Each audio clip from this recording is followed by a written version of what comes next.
One more thing that we can do with this data, instead of sorting it, is called filtering it. And I've went ahead and highlighted a few things here.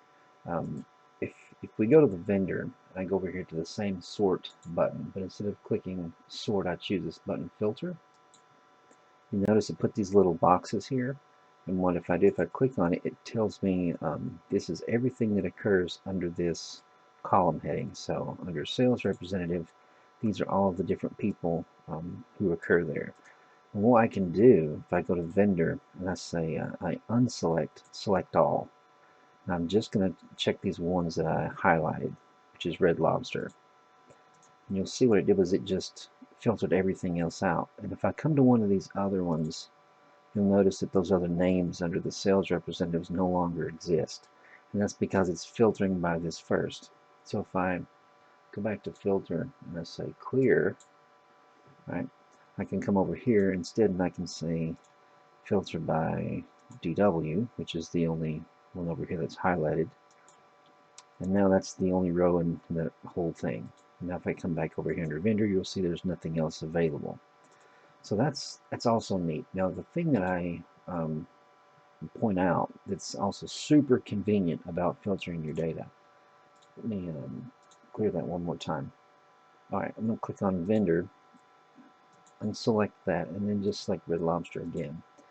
And the other thing that's super nice to see, if you look over here, you see these rows. These are the row numbers where these records are actually on in this entire table.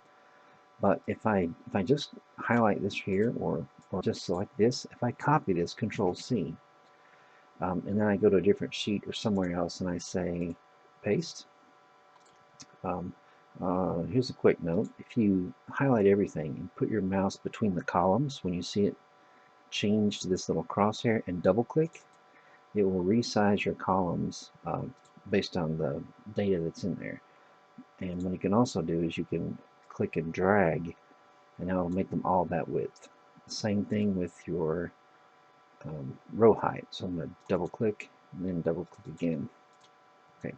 Anyway, the point that I was trying to make was when I just selected this and hit copy and pasted over here, it only pasted the rows that were available. So everything else didn't get selected. So that's a very cool tool when you need to just pull out certain pieces of data and copy and paste it somewhere else. The last thing I'll say about the filter tool is there is a shortcut for it. So I'm going to turn the filter off. And if you click anywhere on one of these headers, it doesn't matter, and you hit Control-Shift-L, it will turn the filter on. And then you can hit Control-Shift-L again, and that will turn it off. I don't really use that shortcut that often for turning the filter on and off. I usually just click the button, but at least this way you know how to do it.